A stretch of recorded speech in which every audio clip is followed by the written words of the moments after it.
voy a dar pase al doctor Carlos Toro Guamanchumo.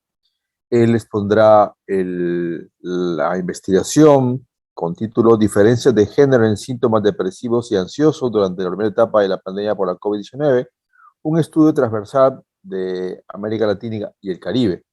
El doctor Carlos Toro es un investigador del IETSI, es un investigador también de la Unidad para la Generación y Síntesis de Evidencia en Salud de la Universidad San Ignacio de Loyola y es miembro de la Unidad de Investigación Multidisciplinaria de la Clínica Avendaño y un amigo personal. Procede, Hola, Carlitos. buenas tardes. ¿Se me escucha bien? ¿Se ve la pantalla? Te escuchamos y se ve la pantalla, Carlos. Excelente. Bien, muchísimas gracias por la presentación. Como se mencionó hace unos momentos, lo que voy a presentar a continuación son los resultados de un estudio que realizamos ya hace algún tiempo, diferencias de género en síntomas depresivos y ansiosos durante la primera etapa de la pandemia por la COVID-19. Un estudio que hicimos analizando diferentes países a nivel de LATAM y el Caribe. A ver. Bien, brevemente el disclaimer, las instituciones mencionadas hace unos momentos por el doctor Herrera son justamente instituciones a las cuales pertenezco, sin embargo, las opiniones que pueda vertir durante la presente exposición y o los resultados del estudio que voy a exponer no representan la posición de la misma. Bien, poniendo el contexto un poco, desde que inició la pandemia del COVID-19, se evidenció un impacto importante, no solamente a nivel económico, no solamente a nivel salud pública, sino también en el tema de la salud mental de la población. Eh, si bien es cierto, no existía una evidencia sólida, sí teníamos evidencia respecto a al efecto que tuvo brotes en otros países. Eh, de epidemias previas sobre la salud mental. Básicamente estaban relacionados algunos factores como miedo a ser infectado o morir, contagio familiares y amigos, sentimiento de soledad, fatiga emocional, entre otros. Durante la cuarentena, ya por COVID-19, comenzaron a aparecer algunos reportes de síntomas de ansiedad y depresión, aumentos en diferentes poblaciones, no solamente en la población, por ejemplo, de profesionales de la salud, sino en la población en general. Y aún más interesante, se comenzaron a reportar algunas diferencias entre género. Sin embargo, estas diferencias la evidencia presentaba algunas discrepancias. Además, se encontraba parcialmente evaluada en el contexto de la pandemia. El objetivo de nuestro estudio fue evaluar los factores asociados a síntomas depresivos y ansiedad, estratificando por sexo en diferentes países de Latinoamérica y el Caribe durante la pandemia por COVID-19. Muy brevemente, fue un análisis secundario de la base de datos de la Universidad de Maryland, ya la mencioné en la exposición de la mañana, ya se mencionó en diferentes exposiciones en qué consiste, su metodología, sus limitaciones, usuarios adultos de 18 años a más de Facebook. El periodo que comprendió este estudio fue del 23 de abril al 23 de mayo del 2020, etapas iniciales en realidad de la pandemia. Un total inicial de 1.330.586 participantes distribuidos en 20 países. Terminamos excluyendo a aquellos que no tenían información, naturalmente en nuestras variables de interés. Nuestros desenlaces fueron la sintomatología depresiva, la sintomatología ansiosa. Ambos fueron evaluados usando una pregunta datada del Kessler Psychological Distress Scale. En el caso de la sintomatología depresiva, fue en los últimos 7 días, cuán a menudo te sentiste deprimido. Y en el caso de la sintomatología ansiosa, durante los últimos 7 días, cuán a menudo te sentiste nervioso en una situación que sentiste que no podías calmar. En ambos casos, las preguntas fueron dicotomizadas porque tienen inicialmente algunas opciones de respuesta como todo el tiempo, la mayoría de tiempo, algún tiempo, poco tiempo y nunca. Se terminó dicotomizando versus nunca contra las otras opciones. Tuvimos también las variables independientes que luego potencialmente entraron en nuestro análisis como factores asociados a evaluar. Entre ellos, características sociodemográficas, identificación con el género, por ejemplo, masculino, femenino, no binario, edad, zona, rural, town, urbano, rural o city, town, village, síntomas de COVID, eh, síntomas sospechosos de COVID-19 en realidad, la adherencia a estrategias de mitigación como el distanciamiento físico, por ejemplo, inseguridad alimentaria y miedo a contagiarse o a que algún familiar se contagie por enfermedad severa. Los resultados, de manera simple, en nuestro análisis final entraron 1.338.320 adultos de diferentes países de Latinoamérica y el Caribe. Dado que el tema de género es importante, sigue colocado acá las tres cifras. 48% género masculino, 50.6% femenino y 1.4% no binario. Bien, más de la mitad está dentro del grupo de edad menor a 45 años.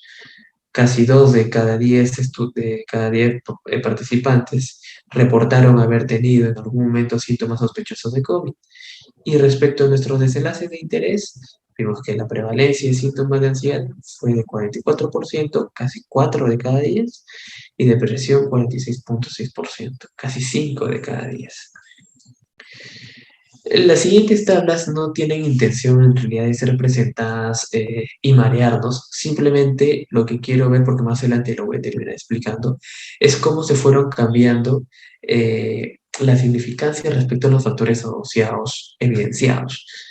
Lo importante aquí es simplemente identificar, estas fueron nuestras variables independientes, ahí vemos género, edad, dónde vivía, sintomatología, las estrategias de mitigación que están acá, la inseguridad alimentaria y el miedo. Todas las variables independientes mencionadas anteriormente.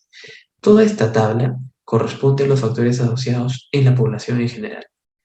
Bien, entonces tenemos factores asociados que en realidad salieron significativos independientemente de la dirección de asociación, tanto para ansiedad como para depresión.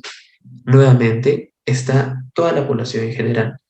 En todos los escenarios resultaron significativos, con excepción del lavado de manos en la sintomatología depresiva. Bien, cuando hicimos el análisis en los hombres, vimos que hubo algunos cambios en los factores asociados. Por ejemplo, se perdió la asociación respecto al distanciamiento físico y sintomatología ansiosa. Se perdió la asociación entre distanciamiento físico y sintomatología depresiva. Se perdió la asociación entre vivir en la ciudad y sintomatología depresiva. Bien, ya es la falta de asociación entre lavado de manos y sintomatología depresiva se mantuvo. Entonces, ya comenzamos a ver algunos cambios al momento de hacer la estratificación por género. En el caso de las mujeres, ¿qué es lo que pudimos observar? Básicamente, todos los factores se mantuvieron asociados, a diferencia de hombres que, como recordan, si recordamos, la sintomatología, el distanciamiento físico se perdió. Y en el caso de la sintomatología depresiva, se mantuvo no asociado el lavado de manos. Y finalmente, en el caso de género no binario, vimos que un escenario relativamente similar al anterior, pero algo a considerar es que a partir de los 55 años ya se evidenció que no existía asociación entre la edad y la sintomatología depresiva. Era un escenario relativamente similar con la sintomatología depresiva, pero era más que todo en un contexto de adultos mayores. Entonces detectamos diferencias entre los factores asociados según género, lo cual ya iba respondiendo a nuestra pregunta de investigación y nos terminó llevando a que hagamos la discusión correspondiente. Iniciando, casi la mitad de los participantes tenía síntomas de ansiedad y depresión en etapas iniciales de la pandemia. 44% para sintomatología ansiosa, 46% sintomatología depresiva. Vimos que 4 países tuvieron de Sudamérica tuvieron la mayor prevalencia. Más adelante vamos a ver cuál es el que ocupó el primer lugar. ¿Qué es lo que también vimos? Algunos estudios previos usaron instrumentos diferentes al nuestro, por ejemplo el PHQ-9, por ejemplo el GAT-7, por ejemplo la escala analógica, entre otros más. Me parece que también había usado el Brief Symptom Inventory 53, excepto un estudio en Argentina, que sí utilizó la misma pregunta que nosotros utilizamos. Sin embargo, fue una población universitaria. Entonces, en términos generales, la evidencia con la cual contábamos hasta el momento de la realización del estudio no era extrapolable a nuestra realidad. Cada una tenía una validez externa limitada.